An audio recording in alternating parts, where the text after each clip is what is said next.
अस्सलामु अलैकुम दोस्तों, पेश खिदमत है एक नवाब की पुरइसरार तिलस्माती दुनिया की आप बीती एपिसोड नंबर 118।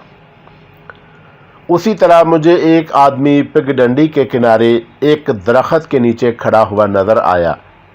दो आदमी उससे ज़रा हटकर एक और दरख्त के नीचे बैठे हुए थे। मैंने उन्हें पहचान लिया। वो सुल्तान अहमद था। जो दो आदमी उससे हटकर बैठे हुए थे वो उसी के आदमी हो सकते थे। सुल्तान देहाती लिबास में था और उसकी शेव बड़ी हुई थी। कपड़े मैले कुचैले थे। ये ऐसा हुलिया था कि उसके करीब से गुजरने वाले उसकी तरफ देखते ही नहीं थे। मैं उसके करीब पहुंच गया और घोड़ी से उतरा। आओ ज्योतिषी जी, सुल्तान ने कदरे ऊंची आवाज में कहा। आओ बैठो, कहाँ जा रहे हो? मैं इस तरह ज़मीन पर बैठ गया जैसे बहुत थका हुआ हूँ। वो दो आदमी जो ज़रा परे बैठे हुए थे मेरे करीब आ गए। मैंने सुल्तान और उसके साथियों की तरफ तवज्जो ना दी। मेरा अंदाज बेनियाजी और बेपरवाही का सा था। सिगरेट बीड़ी पियोगे जो ज्योतिषी जी? सुल्तान ने कहा। ना बाबा, मैंने बेरुखी से कहा। अपने को ऐसा कोई बुरा चस्का नहीं।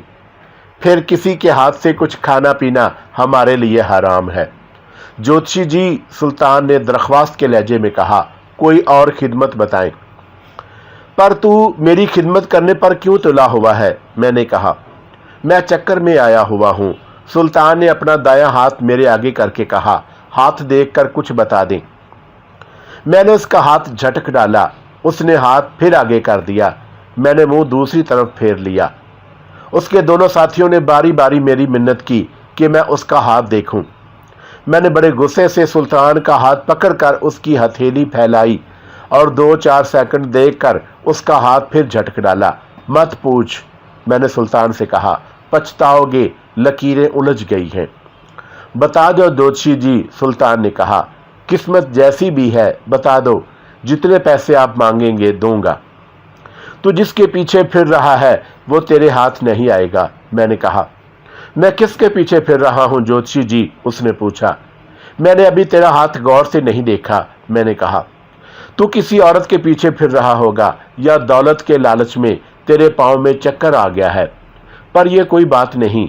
झलक जो तेरे हाथ की देखी ये तेरा एक जाती मामला है। क्या तू पसंद करेगा कि इन दो आदमियों के सामने मैं तेरा भेद खोल दूं? हम उठ जाते हैं ज्योतिषी जी, सुल्तान के एक साथी ने कहा और अपने साथी का हाथ पकड़कर बोला, चल भाई, हम दूर हट जाते हैं। वो दोनों उठकर वहीं जा बैठे जहां से उठकर आए थे। मैंने सुल्तान का हाथ अपने हाथ में ले लिया और आगे को झुक गया। ये दोनों कौन हैं? मैंने सरगोशी में सुल्तान से पूछा। स्पेशल ब्रांच के कांस्टेबल हैं, उसने जवाब दिया। मेरे साथ आए हैं, ये तुम्हें नहीं पहचानते। यहाँ खड़े क्या कर रहे थे? मैंने पूछा। तुम्हारी परेशानी यहाँ ले आई है, सुल्तान ने जवाब दिया। ये तो मुझे अंदाज़ा था कि तुम इतनी जल्दी वापस नहीं आ सकोगे, लेकिन ये ख्याल आता था कि तुम अपने शहर गए हो और तुमने अयूब की बहन से भी मिलना है, तो मैं ऐसा परेशान हुआ कि इन दोनों को साथ लेकर इधर आ गया।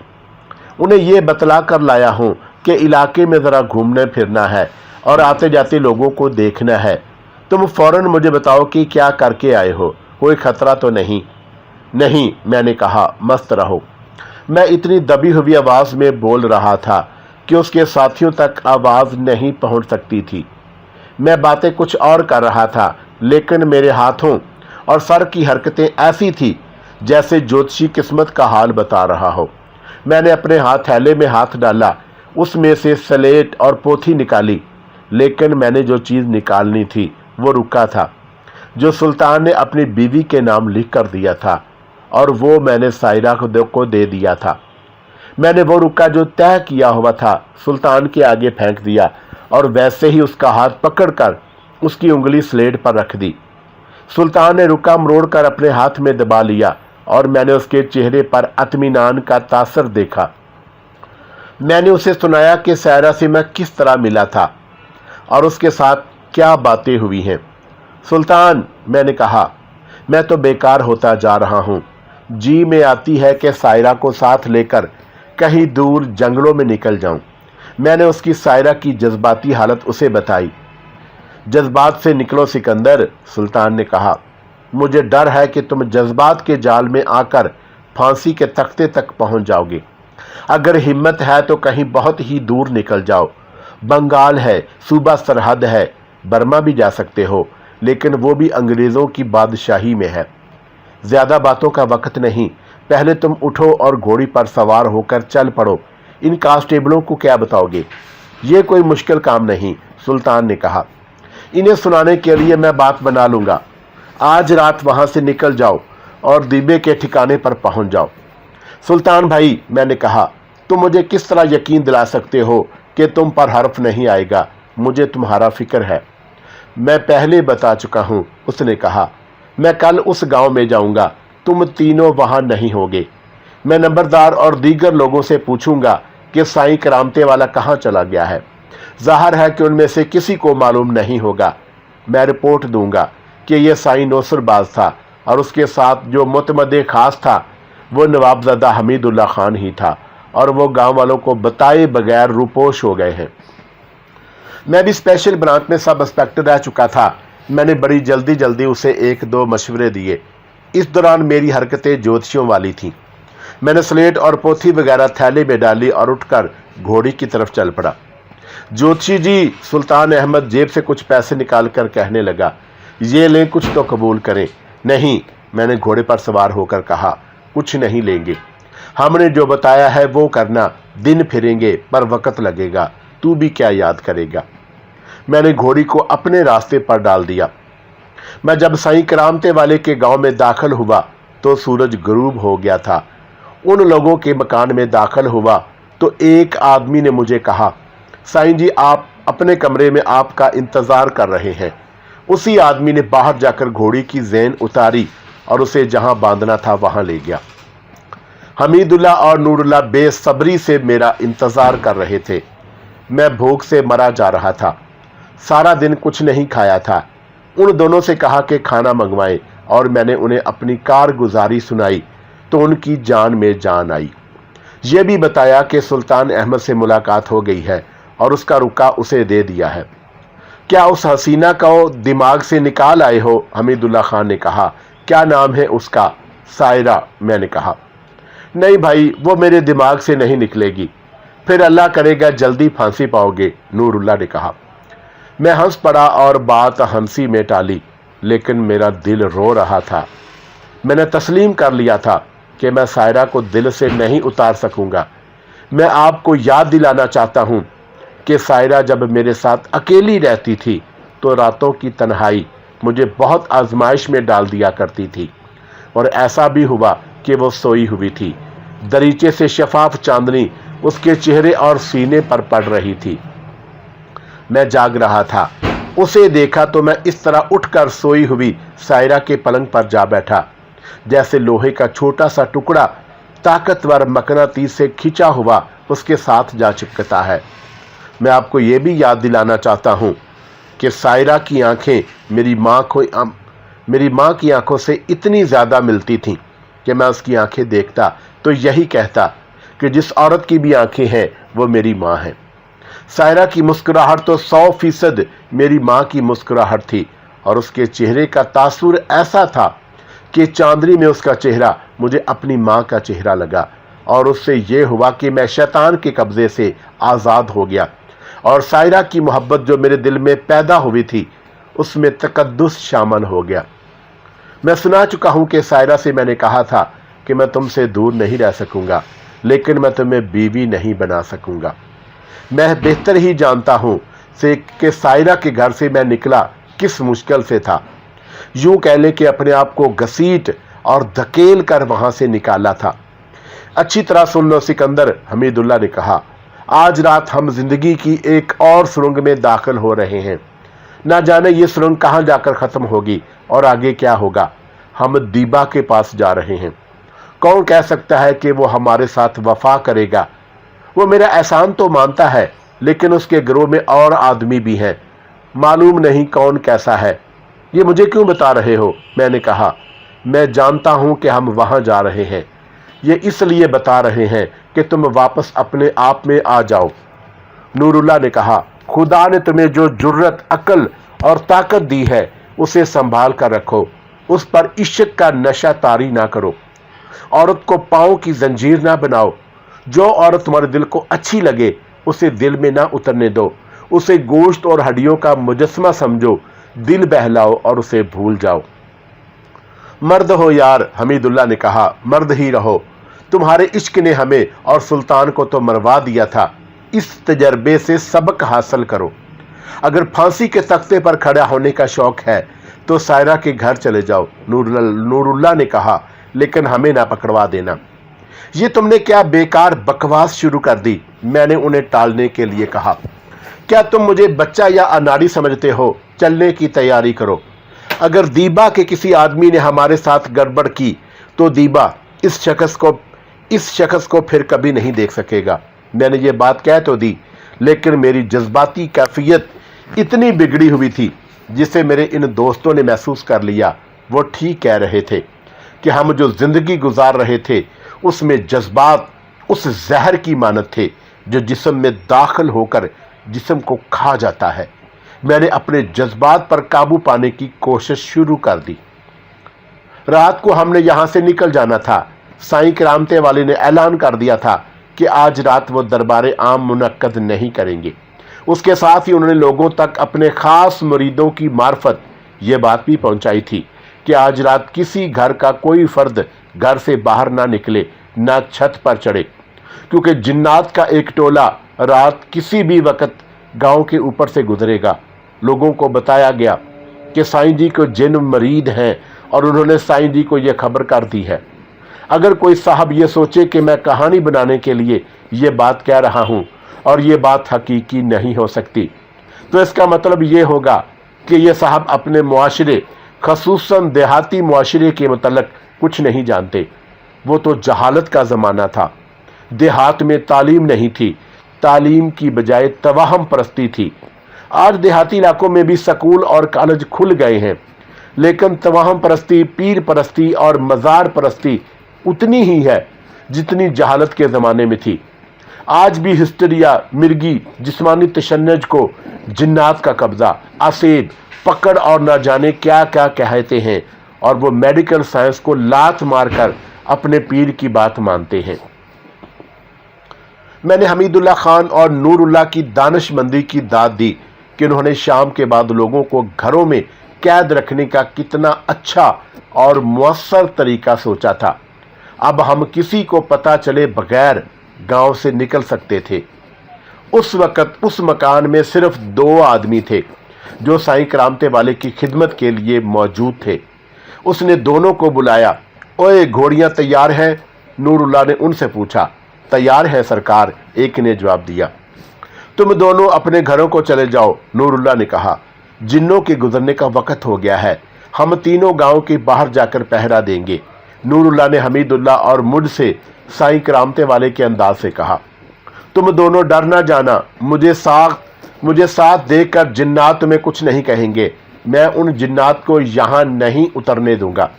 आप साथ होंगी तो क्या डर है, हमीदुल्लाह ने कहा। दोनों आदमियों के चेहरों पर खौफ था और वो कमरे से निकल गए। मेरे पास अपने जिस्म और कपड़ों के सिवा कुछ भी न था।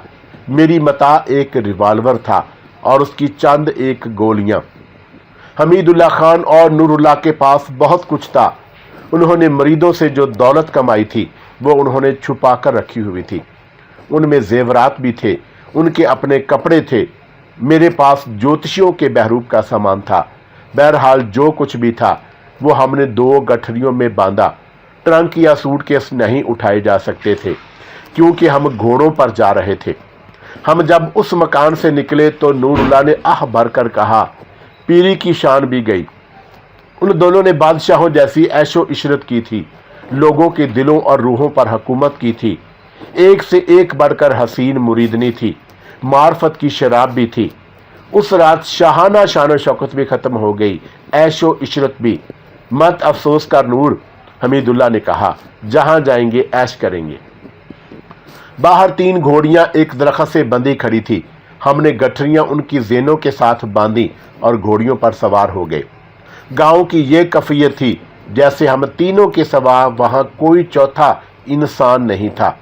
देहात के लोग तो शाम का खाना खाते ही सो जाया करते थे, लेकिन कोई तो कहीं आता या किसी गली में गुजरता नजर आ जाता था। उस रात तो कुत्ते भी कहीं गायब हो गए थे। घोड़ियां चल पड़ी। तुम्हें शाह सुलेमान की कसम है, इस गांव पर रहम करना, अचानक नूरुल्लाह ने बुलंद आवाज से कहा, जैसे ऐलान कर रहा हो।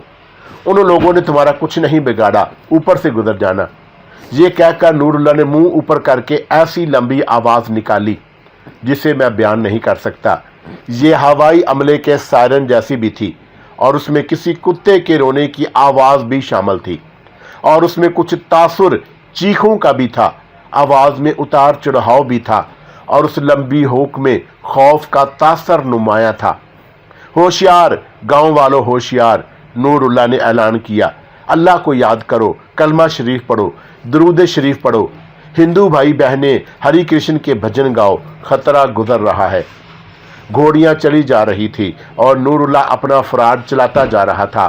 गांव कब्रिस्तान बना हुआ था और हम गांव से निकल गए। गांव से दूर जाकर मेरे दोस्तों ने मुझे बताया कि दोनों सारा दिन सोचते रहे थे कि गांव से किस तरह निकला जाए। गांव के किसी आदमी को पता ना चले और कोई भी ये ना देख सके कि हम किस तरफ गए हैं। ये तरकीब नूरुल्लाह के दिमाग में आई थी और ये पूरी तरह कामयाब रही। उस जमाने में लोग अवाम नहीं, रियाया कहलाते थे। ये लोग ताजे बरतानिया की रियाया थे। रियाया को गंवार और अनपढ़ इसीलिए रखा जाता था कि वो कुछ भी ना समझ सकें और बादशाह सलामत मनमानी करते रहें। तालीम भी आई, जमाना भी बदल गया, कदीम से जदीद हो गया।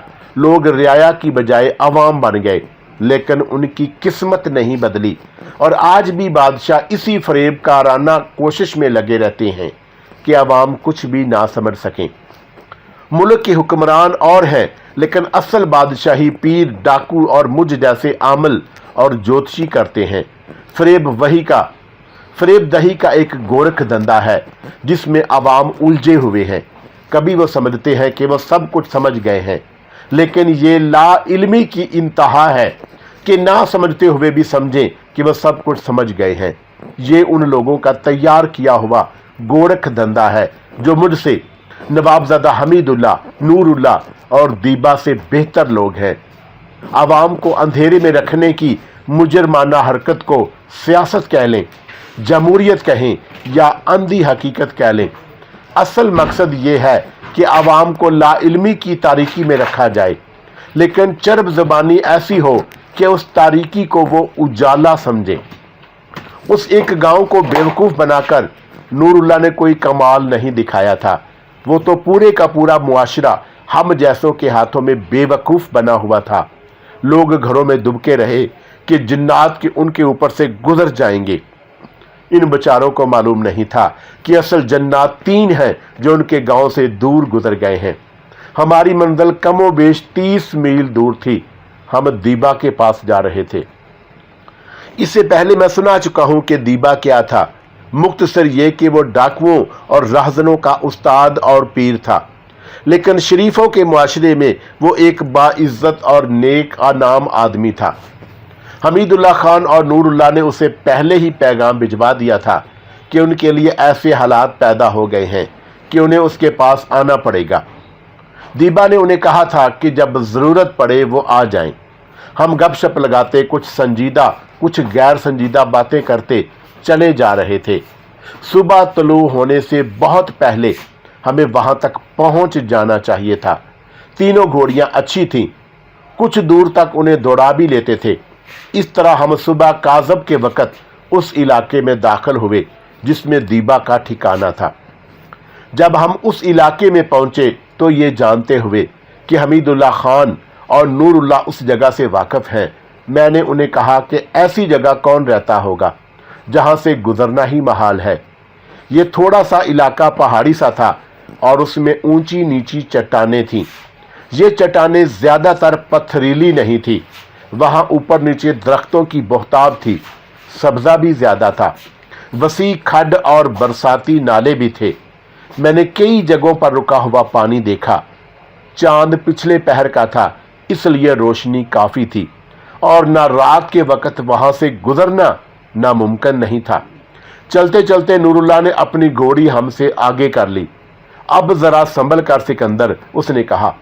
हमीदुल्लाह तो इस जगह से वाकिफ है, तुम जरा होश में रहना, अगर गिर पड़े तो बहुत दूर नीचे तक चले जाओगे या दलदल में जा पड़ोगे, जहां से तुम्हें निकाला भी नहीं जा सकेगा। मैं पहले तो ना समझ सका कि इतने ज्यादा डरने की क्या जरूरत है, लेकिन कुछ आगे गए तो मुझे महसूस हुआ कि नूरुल्लाह ने अच्छा किया था कि मुझे खबरदार कर दिया। हम एक ऐसे रास्ते पर जा रहे थे जो कोई रास्ता नहीं था, बल्कि कुदरत ने एक दीवार सी खड़ी कर दी थी जिस पर हम जा रहे थे। पीछे तो कुशादा रास्ता था, लेकिन आगे ये एक इतना तंग हो गया कि ऊपर को जाने लगा और उसकी शक्ल दीवार जैसी हो गई, जिस पर संभल कर चलना भी मुश्किल नजर आता था। बाएं तरफ देखा, कमोबेश 30 फुट नीचे चांदनी में पानी चमक रहा था और दाईं तरफ नीचे छोटे छोटे दरख्त थे। ये बताना मुश्किल था कि इस तरफ जो गहराई है उसकी तह कितनी दूर है और तह में क्या है। हर कदम पर महसूस होता कि घोड़ी का पांव फिसल जाएगा और ये दाएं या बाएं गिर पड़ेगी। ये रास्ता बुलंद और तंग होता जा रहा था। आगे जाकर यह रास्ता दाएं तरफ को घूम गया और उसके दोनों तरफ नीचे से जो दरख्त को ऊपर को आए हुए थे, उनके टहन और डालियां ऊपर आकर रास्ता रोक रही थी। वहां से घोड़ी पर सवार रहकर गुजरना बड़ा ही खतरनाक था। नूरुल्लाह ने कहा कि यहाँ उतरना पड़ेगा। हम उतरे। कहीं से हमें रास्ते में आए हुए डाल के ऊपर से गुजरना पड़ा, कहीं डालियों को ऊपर उठाकर खुद भी गुजरे और घोड़ियों को भी गुजारा। एक घोड़ी डालियों से बुदकती थी। ये खतरा साफ नजर आने लगा था कि ये घोड़ी फिसल कर नीचे जा पड़ेगी। बड़ी मुश्किल से रास्ता बनाते हम दरख्तों की रुकावटों में से गुजर गए। आगे जाकर यह रास्ता कुशादा होते होते बहुत ही फैल गया। आगे कोई रास्ता नहीं था। हम एक चट्टान पर थे जहां से नीचे उतरने लगे। नीचे सब्जा यानी ऊंची घास ज्यादा थी। ये एक मैदान सा था जो खुलता जा रहा था। थोड़ा और आगे गए तो हम छोटे से एक गांव में दाखिल हो चुके थे। मुझे बताया गया कि ये बाकायदा यानी सरकारी तौर पर कोई गांव नहीं, 15-16 मकान थे और उनमें से एक में दीबा रहता था। हम जब वहां पहुंचे तो मालूम हुआ कि दीबा गहरी नींद सोया हुआ है और उसके एक आदमी ने हमें घोड़ियां कहीं ले जाकर बांध दी और हमें कहा कि हम भी सो जाएं। हम थके हुए थे, चारपाइयों पर लेटे और सो गए। तकरीबन 3 घंटे बाद हम दीबा के पास बैठे हुए थे। वो तंदुरुस्त तवाना उधेड़ उम्र आदमी था और उस कदकाठ और चेहरे के रंग और नकूश में कशिश थी। मैं पहले बता चुका हूं कि उसका नाम दुबेर अहमद था और दीबा के नाम से मशहूर था। वो हंसमुख और मिलनसार तबीयत का आदमी था। हमीदुल्लाह ने उसे तफसील से बताया कि हमारी निशानदही किस तरह हुई है। हमने सुल्तान अहमद का जिक्र खास तौर पर किया और उसे बताया कि उसने कितनी बड़ी कुर्बानी दी। पुलिस का कोई अफसर इतनी बड़ी कुर्बानी नहीं दे सकता, दीबा ने कहा। तुम जैसे मफरूर मुजरमों को पकड़वा कर दूसरे इनामों के अलावा वो इंस्पेक्टरी की तरक्की पा सकता था, लेकिन उसने अपनी नौकरी को भी खतरे में डाल दिया। अब बताओ कि क्या इरादे लेकर आए हो? एक इरादा तो ये है कि अब तुम्हारे साथ ही रहेंगे, और नूरुल्लाह ने कहा बाकी इरादे तुम्हारे हैं, तुम ही बताओ कि क्या करें। मैंने तुम्हें किसी मस्जिद का इमाम तो नहीं बनाना, दीबा ने कहा। तुमने भी वही करना है जो मेरे दूसरे आदमी कर रहे हैं, क्यों नवाबजादे? दीबा ने हमीदुल्लाह से पूछा। वारदातें करोगे? नहीं दीबे भाई, हमीदुल्लाह ने जवाब दिया। मालूम होता है तुम्हारे दिमाग से नवाबी अभी निकली नहीं, दीबा ने कहा। मैं तुम्हें मजबूर नहीं करूंगा, कहोगे तो सारी उम्र मेहमान रखूंगा, फिर भी यह समझूंगा कि तुम्हारे एहसान का सिला पूरा नहीं हुआ। नहीं दीबे, हमीदुल्लाह ने कहा, ऐसा ना सोचो, मैंने तुम पर कोई एहसान नहीं किया था।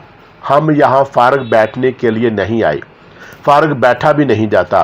तुम्हें याद होगा कि जब तुम मेरी जागीर पर आया करते थे तो मैंने 2 या 3 मरतबा तुम्हारे साथ अपने इरादों का जिक्र किया था। हाँ हाँ, दीबा ने मुस्कुराते हुए कहा। याद है तुम अपने बाप की नवाबी से तंग थे और तुम्हारा इरादा यह था कि अंग्रेजों की बादशाही को उखाड़ा जाए। जिन्होंने ये नवाबियां और महाराजों के राजवाड़े बनाए हैं। मुझे तुम्हारी वो सब बातें याद हैं। उस वक्त मैं अकेला था, हमीदुल्लाह ने कहा। अब मेरे साथ एक शेर दिल आ गया है। ये है वो सिकंदर जिसकी बहादुरी की कहानी मैंने तुम्हें कुछ दिन पहले सुनाई थी। देखो कैसा अजीब इत्तेफाक है कि मेरा ये जिगरी यार मुझे कहाँ आन मिला है। दीबा ने मेरी पीठ थपथपाई और मेरी तारीफें करने लगा। तुम जैसे आदमी पहाड़ों से भी टक्कर ले लिया करते हैं।